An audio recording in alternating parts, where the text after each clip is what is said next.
Nebuchadnezzar. The name still echoes through history as one of the greatest kings who ever lived.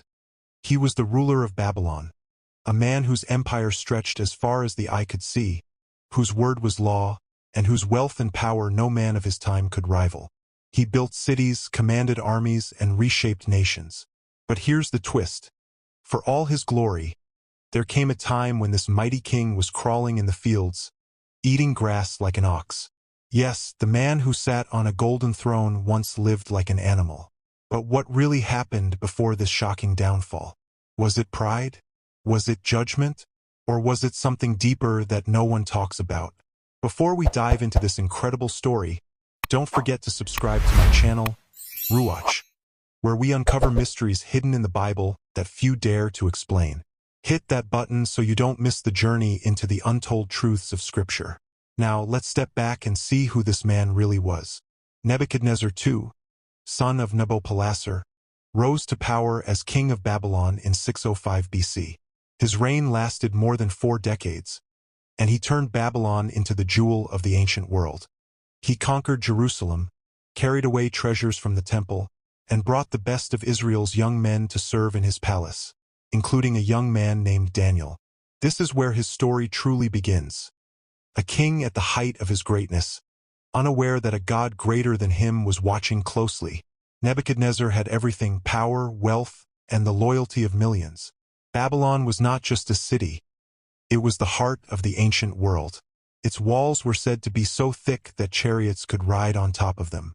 Its hanging gardens, built by Nebuchadnezzar himself, would later be remembered as one of the 7 wonders of the ancient world. But even the greatest kings cannot sleep peacefully forever. One night, Nebuchadnezzar had a dream that shook him to his core. A dream so strange, so terrifying, that when he awoke, his spirit was troubled, and his sleep left him. He called all the wise men of Babylon, the magicians, astrologers, and sorcerers. He demanded not only that they interpret the dream, but that they first tell him what the dream was. "If you are truly wise," he said, "tell me the dream I saw and its meaning. If you cannot, you will be cut in pieces, and your houses will be made a heap of ruins." The wise men trembled. "O king, no man on earth can do what you ask. Only the gods could reveal such a secret, and they do not live among men." Nebuchadnezzar's fury was fierce. He commanded that all the wise men of Babylon be killed.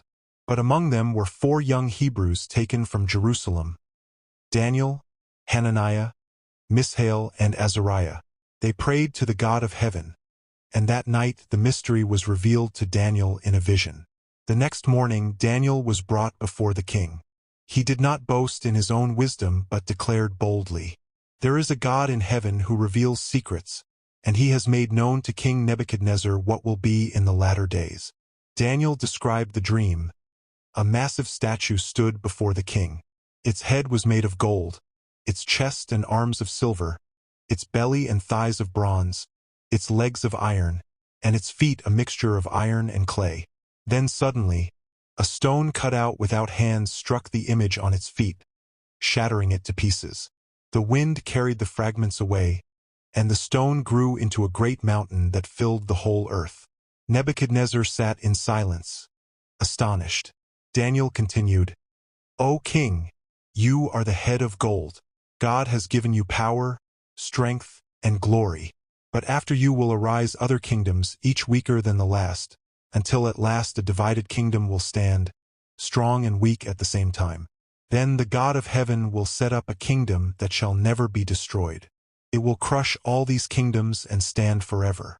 Nebuchadnezzar fell on his face before Daniel, declaring, "Truly your God is the God of gods, the Lord of kings, and a revealer of secrets." He promoted Daniel and his friends to high positions in Babylon. But though the king was humbled in that moment, deep within him pride still burned. The man who had seen a vision of kingdoms rising and falling was not ready to accept that his kingdom would one day pass away. And soon, his pride would set the stage for one of the most fiery confrontations in the Bible. Nebuchadnezzar could not forget the dream of the great statue. But instead of humbling himself before the God who revealed it, his pride twisted the vision. If the head of gold represented him, Why should the other parts exist at all? Why should Babylon ever be replaced?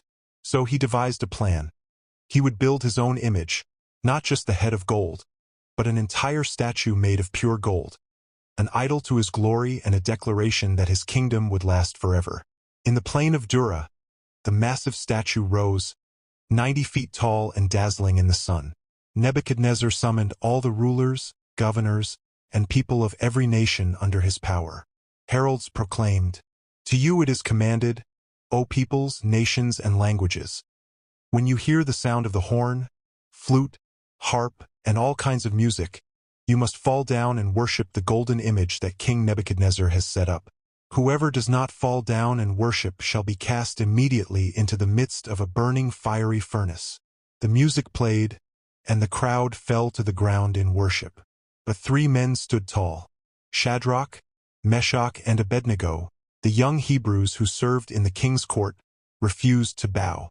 They worshipped only the God of Israel.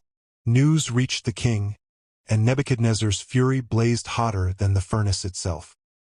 He summoned the 3 men and gave them one last chance. "Bow down, or you will be thrown into the fire. And who is the God who will deliver you out of my hands?" Their reply shook the throne room. "O Nebuchadnezzar, we have no need to answer you in this matter. Our God whom we serve is able to deliver us from the burning fiery furnace, and he will deliver us from your hand, O king. But if not, let it be known to you, O king, that we will not serve your gods, nor worship the golden image you have set up." No words could have enraged Nebuchadnezzar more. He ordered the furnace heated 7 times hotter than usual. The flames grew so fierce that the soldiers who threw the men in were consumed instantly. Bound hand and foot, Shadrach, Meshach, and Abednego fell into the fire.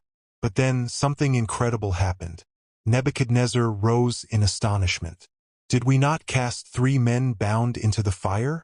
Look, I see 4 men loose, walking in the midst of the fire, and they are not hurt. And the form of the 4th is like the Son of God." The king ran to the mouth of the furnace and called them out. Not a hair on their heads was singed, nor did their clothes smell of smoke. Nebuchadnezzar's rage melted into awe. He declared, "Blessed be the God of Shadrach, Meshach, and Abednego, who sent his angel and delivered his servants who trusted in him. Therefore I make a decree that any people, nation, or language which speaks anything amiss against their God shall be cut in pieces. For there is no other God who can deliver like this."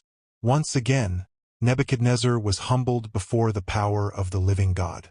Yet, deep inside, the battle between his pride and God's sovereignty still raged.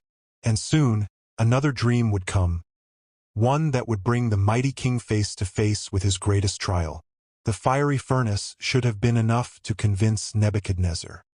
He had seen the impossible: 3 men walking unharmed in fire, with a mysterious 4th figure who radiated divine presence. But Nebuchadnezzar's heart was a battlefield, and pride was the warrior that refused to surrender. Years passed. Babylon grew even greater. Towering palaces, glittering temples, and sprawling gardens all testified to Nebuchadnezzar's genius and ambition. He looked upon his empire and whispered to himself, "There is no king like me. No ruler has built what I have built. My glory shall never fade." But heaven was not silent. One night, as the king slept, a dream came to him. A dream that shook him even more than the vision of the statue. He saw a tree in the midst of the earth, tall and mighty. Its top reached the heavens, and its branches stretched to the ends of the earth. Its leaves were beautiful, its fruit abundant, and beneath its shade the beasts of the field found shelter. Birds nested in its branches, and all flesh was fed from it. Then suddenly a watcher, an angel from heaven, descended and cried out with a voice that thundered, "Chop down the tree, cut off its branches, strip its leaves and scatter its fruit. Let the beasts flee from under it, and the birds from its branches. But leave the stump and roots in the ground, bound with a band of iron and bronze, in the tender grass of the field. Let him be wet with the dew of heaven, and let his portion be with the beasts. Let his heart be changed from that of a man, and let a beast's heart be given to him." and let 7 times pass over him." The king awoke trembling. He summoned his wise men, magicians, and astrologers, but none could explain the meaning. At last Daniel was brought before him. The moment Daniel heard the dream, a shadow passed over his face. He was silent, astonished, even afraid. Nebuchadnezzar pressed him. "Belteshazzar, do not let the dream or its interpretation trouble you. Speak." Daniel sighed deeply, then replied, "My lord, may the dream be for those who hate you, and its interpretation for your enemies." He explained, "The great tree you saw is you, O king. Your greatness has grown and reaches to the heavens, and your dominion extends to the ends of the earth. But the decree of the Most High is this: you shall be driven from among men, and your dwelling shall be with the beasts of the field. You shall eat grass like oxen and be wet with the dew of heaven, until 7 times pass over you, till you know that the Most High rules in the kingdom of men and gives it to whomever he wills. Yet, because the stump and roots are left, your kingdom shall be restored after you come to know that heaven rules." Then Daniel pleaded, "O king, let my advice be acceptable to you. Break off your sins by being righteous, and your iniquities by showing mercy to the poor. Perhaps then your prosperity may be prolonged." It was a chance for Nebuchadnezzar, a final warning, a lifeline from heaven itself. But pride is a cunning master. The king listened, but his heart was not ready to bend. 12 months later, Nebuchadnezzar walked on the roof of his royal palace. He gazed upon Babylon, the city he had built with his own hands. Golden temples sparkled in the sun. The Euphrates cut through the heart of the city, with bridges and gates so marvelous that travelers called it the jewel of the world. The hanging gardens, lush with trees and waterfalls, rose like a mountain of green against the sky. The king spread his arms and declared, "Is not this great Babylon, which I have built for my royal residence, by my mighty power and for the glory of my majesty?" The words were still on his lips when a voice from heaven thundered, "O King Nebuchadnezzar, to you it is spoken. The kingdom has departed from you. You shall be driven from among men and dwell with the beasts of the field. You shall eat grass like oxen until you know that the Most High rules in the kingdom of men and gives it to whomever he wills." At that very moment his mind snapped. The brilliance of the king was gone. The man who once commanded armies now stumbled like a beast. His royal robes were torn, his crown cast aside. He wandered into the fields, crawling on all fours. His hair grew long like eagle's feathers, his nails like birds' claws. The king of Babylon was reduced to grazing on grass. The people of Babylon whispered in fear. Some mocked, others pitied, but none dared rebel. For though their king was mad, the hand of God was clearly upon him. And so, for 7 long years, Nebuchadnezzar lived like an animal under the open sky, a prisoner of his own pride. But the story did not end there. For years, Babylon's fields whispered a strange tale. Their king no longer sat on his throne but wandered like a beast. Nebuchadnezzar, once robed in purple and gold, now roamed the meadows with matted hair, uncut and wild, like eagle's feathers. His fingernails, once polished and proud, curled long and sharp like the claws of a bird. The dew of heaven soaked him each morning, and by day he chewed the grass of the earth like an ox. At first, the people were silent in shock. This was their mighty ruler, the man who built palaces, conquered nations, and declared Babylon eternal. Some whispered it was the curse of the gods. Others remembered Daniel's warning and trembled. Heaven rules. But time passed and Babylon did not collapse. His officials kept order. His army still marched. His palaces still glittered under the sun. It was as though God himself preserved the kingdom, waiting for its king to learn the lesson written in the stars. That no empire, no throne, no man, could outshine the Most High. 7 years. 7 seasons of madness. Imagine it. A king reduced to crawling in the dust. The same lips that once boasted of glory now stained with earth and grass. The same eyes that once surveyed an empire now glazed with animal hunger. Yet, even in this lowest state, God's purpose was not destruction but redemption. And then, one night beneath the stars, something shifted. Nebuchadnezzar lifted his eyes to the heavens. For the first time in years, clarity returned. The fog of madness lifted, and reason flowed back like a river after drought.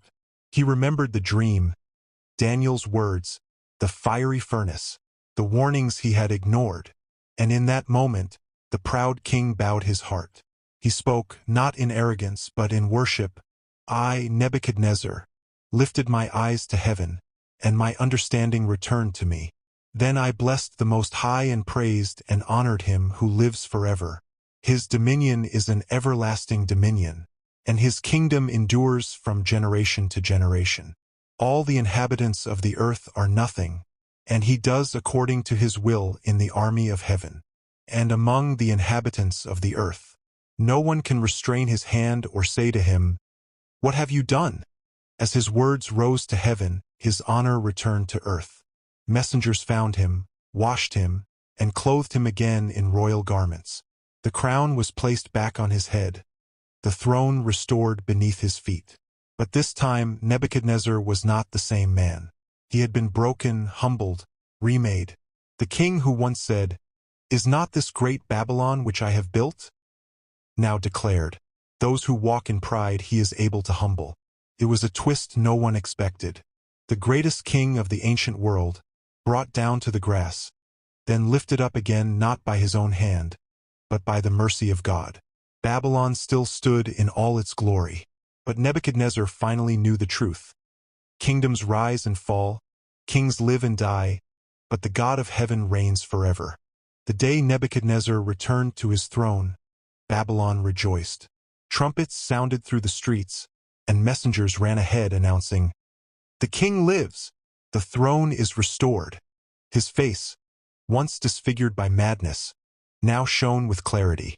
His eyes, which once burned with arrogance, now glimmered with humility. But Nebuchadnezzar was not the same man. He had entered the wilderness a proud ruler. He emerged from it a broken man rebuilt by the hand of God. And though his crown was returned, his spirit no longer sought to glorify himself but to honor the one who had shown him mercy. He did not waste time pretending the past had not happened. Instead, he declared it boldly before his court. Now I, Nebuchadnezzar, praise and extol and honor the King of heaven, for all his works are truth, and his ways justice. Those who walk in pride he is able to humble. His voice rang across the palace walls, not as the decree of a tyrant but as the confession of a man who had wrestled with heaven and lost, and yet in losing had finally found true life. For the first time, Nebuchadnezzar realized that kingdoms are temporary. Gold crumbles, walls collapse, armies fade. He had thought Babylon was eternal, but eternity belonged to another king, the God who rules both heaven and earth. Now, when he looked at Babylon's hanging gardens, he no longer saw his glory but God's handiwork. When he walked through the Ishtar gate, he did not boast of his strength but marveled at the God who had given him breath. Even his counselors noticed the change. The once fiery-tempered king was now measured, thoughtful, and strangely gentle. His throne was the same, but the man sitting on it was transformed. And though Babylon still shone in splendor, Nebuchadnezzar knew it would not last forever. He remembered the statue from his dream, the head of gold, the chest of silver, the belly of bronze, the legs of iron. His was only the first chapter in a story God had already written. But Nebuchadnezzar did not fear the future anymore. He had finally learned that power does not belong to kings but to God. For years, he had thought strength came from armies, wealth from conquest, and glory from monuments. But now he saw that real strength was found in submission, true wealth in humility, and eternal glory in bowing before the one who cannot be overthrown. It was a truth the world needed to hear, and Nebuchadnezzar himself became the messenger. His testimony spread not as propaganda but as confession, the greatest king of his time openly admitting that he was nothing without the God of heaven. And that confession became more powerful than any conquest he had ever won. History remembers Nebuchadnezzar as the man who built Babylon. But heaven remembers him as the king who once ate grass like an ox and returned to declare that God alone reigns. The fields were behind him now. No longer did Nebuchadnezzar crawl in the dust or chew the grass of the earth. The dew of heaven was no longer his clothing, but royal robes once again rested on his shoulders.